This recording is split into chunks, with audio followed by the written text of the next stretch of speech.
जयंत केसरी पर्व 2 गेल्या वर्षी आपण आमच्या सर्वांचे लाडके नेते ज्यांच्या विचाराचा वारसा घेऊन आमचं जे शरद लायगडे फाउंडेशन आहे आणि कासेगाव बैलगाडी संघटना जी आहे जे ज्यांच्या विचारांचा वारसा घेऊन चाललेले आहे ते आमचे सर्वांचे लाडके नेते मार्गदर्शक दिशाभिमुख नेतृत्व माननीय आमदार श्री जयंत पाटील साहेब यांच्या नावानं आम्ही जयंत केसरी ही बैलगाडा शर्यत गेल्या वर्षी सुरू केली। त्याचं गेल्या वर्षीचं जे पहिलं पर्व होतं ते देखील आम्ही उत्कृष्ट आणि योग्य नियोजनामध्ये पार पडलेलं आहे आणि ह्या वर्षी जे आहे ते दुसरं पर्व आहे।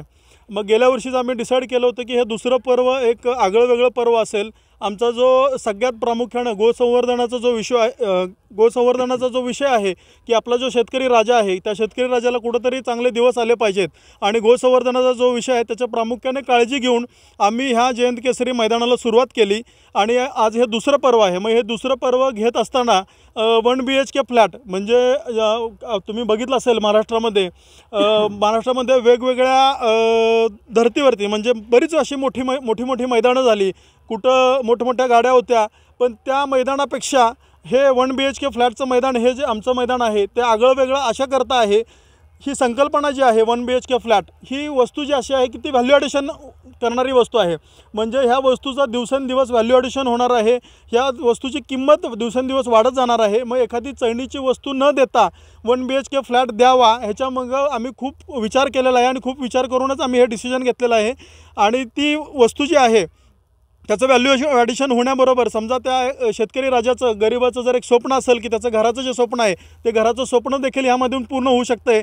आणि समजा तो वेगळ्या लोकेशनला जरी कुठं राहत असला समजा तरी त्यानं ते भाड्यानं जरी त्याचं स्वतःचं घर दिलं तरीसुद्धा त्याला एक 5,000 6,000 7,000 रुपये पेन्शन याच्यामधून मिळू शकते आणि त्या पेन्शनसारखी अमाऊंट त्याच्यामधून भाड्याच्या स्वरूपात मिळू शकते आणि त्या अमाऊंटमधून तो त्याला लागणारा बैलाचा जो खर्च आहे किंवा इतर जो खर्च आहे त्याच्या घरगुती कामासाठी तो थोडा त्याला सपोर्ट होईल। आणि आज ही 20 लाखाचा जरी फ्लॅट असला समजा तर त्याची उद्या जाऊन भविष्यात 25 लाख 30 लाख ही किंमत वाढत जाऊ शकते।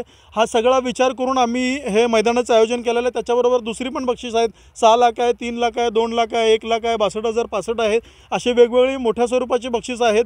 मी तुम्हाला ह्या निमित्तानं आवर्जून सांगू इच्छितो की महाराष्ट्रामध्ये मोठ्या लेवलला स्पर्धा झालेल्या आहेत, पण त्याच्यापेक्षा हे मैदान निश्चितपणे वेगळ्या स्वरूपाचं होईल। इथं असणारे जे ट्रॅक असतील किंवा इथं गॅलरीचे जे प्रोव्हिजन आहे 1000 फुटाची आम्ही गॅलरी केलेली आहे। इथं लाईटचे टॉवर असतात, जसं क्रिकेटला खूप मोठं शौकीन वर्ग आहे। क्रिकेटच्या स्टेडियमला जेवढी मोठी गर्दी असते आणि क्रिकेटला ज्या प्रोव्हिजन किंवा ज्या लाईटच्या व्यवस्था असतात त्या पद्धतीचीच लाईटची व्यवस्था इथं केली जाईल। जवळजवळ इथं 20 लाईटचे टॉवर आम्ही उभा करणार आहे। आमचं प्लॅनिंग तरी आहे म्हणजे 400 ते 500 बैलगाड्या एक्सपेक्टेड आहेत। 1 लाख लोक आम्हाला किमान एक्सपेक्टेड आहेत की 1 लाख लोक इथं येऊ शकतात, त्या अनुषंगानेच आमचं प्लॅनिंग चालू आहे।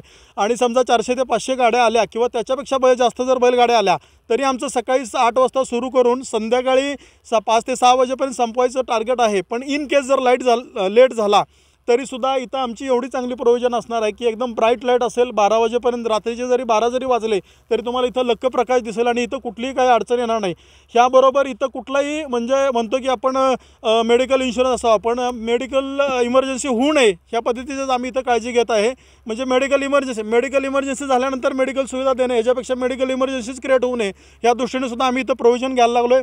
इथं सगळे ॲम्ब्युलन्स असतील किंवा इथं सगळं बॅरिकेडचे जे प्रोव्हिजन आहेत ते सुद्धा आम्ही सगळे पूर्ण उत्कृष्ट दर्जाचे केलेले आहेत। 1000 फुटाचं पूर्ण बॅरिकेड असणार आहे जेणेकरून इथं कुठलाही माणूस जे पब्लिक जे ग्राउंडवरती किंवा मैदानात येतं ते मैदानात येणार नाही ह्या सगळ्यासुद्धा आम्ही प्रोव्हिजन करणार आहे। त्याच्याबरोबर इथं ट्रॅक असतील, हे ट्रॅक सगळे एकदम उत्तम दर्जाचे केलेलं आहे। जिथून बैलगाड्या सुटणार आहेत त्या बैलगाड्याला जी आम्ही पट्टी टाकणार आहे ती पट्टीसुद्धा मोल्ड केलेली आहे जेणेकरून बैलाला कुठलीही इजा त्याच्यातून होणार नाही आहे। ती इजा न होण्याबरोबर बैलावरती जे कलर वगैरे मारतात ते स्किन फ्रेंडली कलर असावेत इथंपर्यंत सुद्धा आम्ही विचार केलेला आहे। म्हणजे जेणेकरून त्या बैलाच्या स्किनला कुठली काही इजा होऊ नये।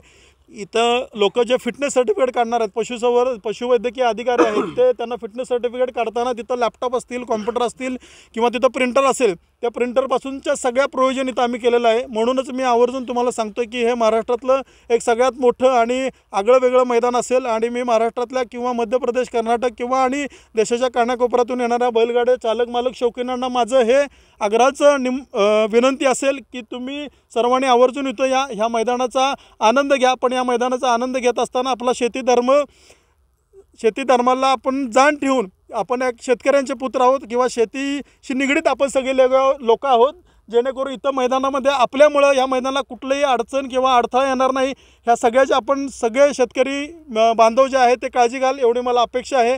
एवढं सांगून मी थांबतो. जय हिंद, जय महाराष्ट्र.